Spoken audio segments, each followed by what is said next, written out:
दोस्तों, इस दुनिया में मदद करना सबसे बड़ा धर्म माना गया है। लेकिन क्या आप जानते हैं कि कुछ मददें आपके विनाश का कारण बन सकती हैं? आचार्य चाणक्य ने कहा था, हर मदद पुण्य नहीं होती। आज हम जानेंगे उन 3 लोगों के बारे में जिनकी मदद करना अपने पैरों पर कुल्हाड़ी मारने जैसा है।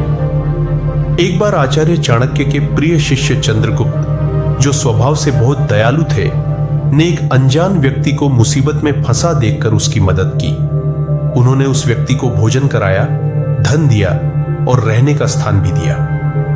कुछ दिनों बाद उसी व्यक्ति ने चंद्रगुप्त की सारी जमा पूंजी चुरा ली और भाग गया।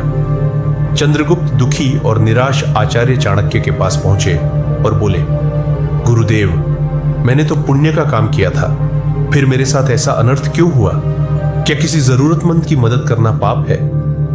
आचार्य चाणक्य ने शांत भाव से उत्तर दिया, पुत्र, करुणा और सहायता मनुष्य के सर्वोत्तम गुण है, लेकिन बिना विवेक के इन गुणों का उपयोग करना आग में घी डालने जैसा है। हर व्यक्ति मदद का पात्र नहीं होता। जिस तरह विष से भरे पात्र में अमृत डालने से वह विष ही रहता है, उसी तरह गलत व्यक्ति की मदद तुम्हारे लिए विनाश का कारण बन सकती है। चंद्रगुप्त ने उत्सुकता से पूछा, गुरुदेव, कृपया मुझे बताएं कि वे कौन से लोग हैं जिनकी मदद से हमें बचना चाहिए। मैं यह गलती दोबारा नहीं करना चाहता। चाणक्य ने मुस्कुराते हुए कहा, पुत्र, आज मैं तुम्हें उन 3 प्रकार के लोगों के बारे में बताऊंगा जिनकी मदद करना अपने पैरों पर कुल्हाड़ी मारने जैसा है। इनसे सावधान रहना तुम्हारी बुद्धिमानी और भविष्य की रक्षा करेगा।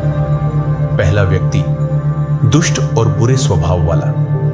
आचार्य ने गंभीर स्वर में कहा, सबसे पहले उस व्यक्ति की मदद कभी मत करो जिसका स्वभाव ही दुष्ट हो। जो दूसरों को दुख देकर सुख पाता है, उसकी मदद करना सांप को दूध पिलाने जैसा है।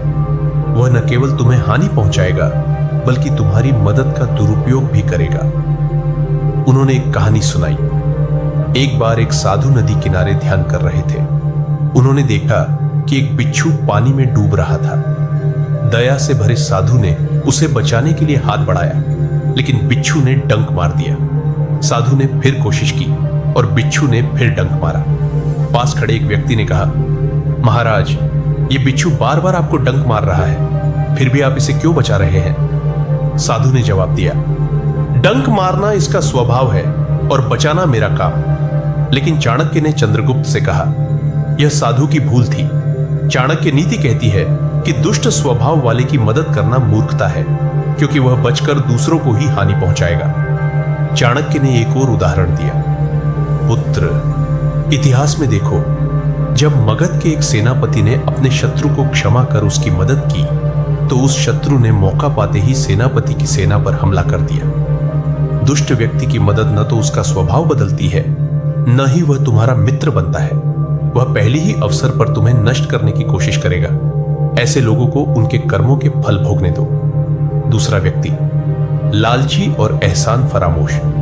चाणक्य ने दूसरा सिद्धांत समझाया, चंद्रगुप्त, दूसरा व्यक्ति वह है जो बहुत लालची हो और तुम्हारी मदद को भूल जाए। ऐसा इंसान तुम्हारी मदद का इस्तेमाल अपनी तरक्की के लिए करेगा और तुम्हें पीछे छोड़ देगा। उन्होंने एक कहानी सुनाई।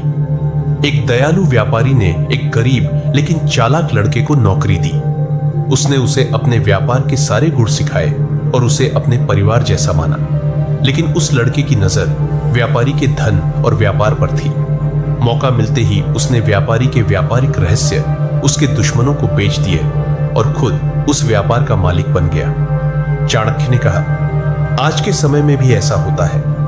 लोग अपने सहकर्मियों की मदद करते हैं, लेकिन वही सहकर्मी बाद में उनकी जगह ले लेते हैं। इसलिए हमेशा देखो कि जिसे तुम मदद दे रहे हो, क्या वह तुम्हारे प्रति वफादार है और तुम्हारी मदद का सम्मान करता है।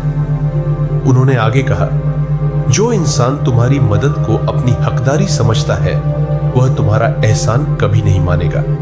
वह तुम्हें तब तक महत्व देगा जब तक तुम उसके लिए उपयोगी हो।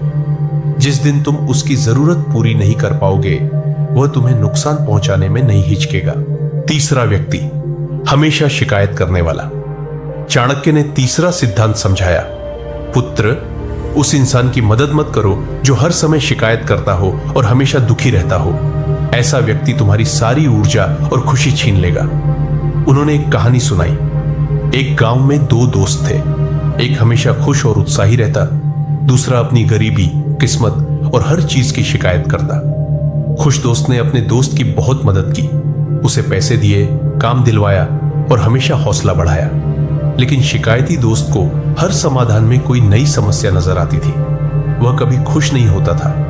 धीरे धीरे उसकी संगत में खुश दोस्त भी उदास रहने लगा। उसकी अपनी जिंदगी की तरक्की रुक गई और वह हमेशा तनाव में रहने लगा। चाणक्य ने कहा, आज के समय में भी ऐसे लोग मिलते हैं जो हर छोटी बड़ी बात में शिकायत करते हैं। चाहे वह उनके परिवार, नौकरी या समाज के बारे में हो, उन्हें हर चीज में कमी नजर आती है। ऐसे लोगों की मदद करने से तुम्हारा समय और ऊर्जा बर्बाद होती है। इनसे दूरी बनाना ही समझदारी है। उन्होंने आगे कहा, ऐसा व्यक्ति काले बादल की तरह है जो जहां जाता है वहां की खुशी और रोशनी छीन लेता है। तुम कितनी भी मदद करो, वह कभी संतुष्ट नहीं होगा। उसकी नकारात्मकता तुम्हें भी अपने साथ ले डूबेगी। चंद्रगुप्त ने सोचते हुए पूछा, गुरुदेव, क्या इसका मतलब यह है कि हमें किसी की मदद ही नहीं करनी चाहिए? चाणक्य ने मुस्कुराते हुए कहा, नहीं चंद्रगुप्त, मदद करना मनुष्य का धर्म है, लेकिन यह धर्म विवेक के साथ निभाना चाहिए। चाणक्य नीति कहती है कि दान हमेशा सुपात्र को देना चाहिए। जैसे तुम बीज उपजाऊ जमीन में बोते हो, वैसे ही अपनी करुणा और संसाधन उन लोगों पर लगाओ जो उसका मूल्य समझे।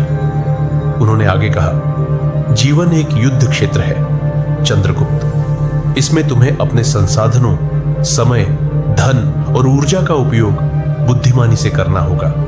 जो लोग तुम्हारी मदद का दुरुपयोग करते हैं, वे तुम्हारे युद्ध के हथियार छीन लेते हैं। इसलिए स्वयं की रक्षा करना तुम्हारा पहला कर्तव्य है। चंद्रगुप्त ने सिर झुकाकर कहा, गुरुदेव, आज मैंने सीखा कि करुणा और विवेक एक ही सिक्के के दो पहलू हैं। बिना सोचे समझे की गई मदद पुण्य नहीं, मूर्खता है। मैं अब यह सुनिश्चित करूंगा कि मेरी मदद सही व्यक्ति तक पहुंचे। आचार्य चाणक्य ने अंत में कहा, पुत्र, यह चाणक्य नीति का सार है। विवेक के बिना कोई भी गुण व्यर्थ है।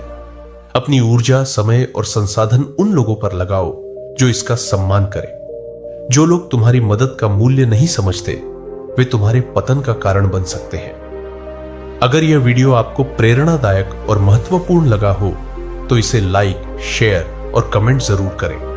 क्या आपने अपने जीवन में ऐसे लोगों का सामना किया है जिनकी मदद करने से आपको नुकसान हुआ? अपने अनुभव नीचे कमेंट में साझा करें। साथ ही चाणक्य नीति के और सिद्धांत जानने के लिए हमारे चैनल को सब्सक्राइब करें और बेल आइकन दबाना न भूलें।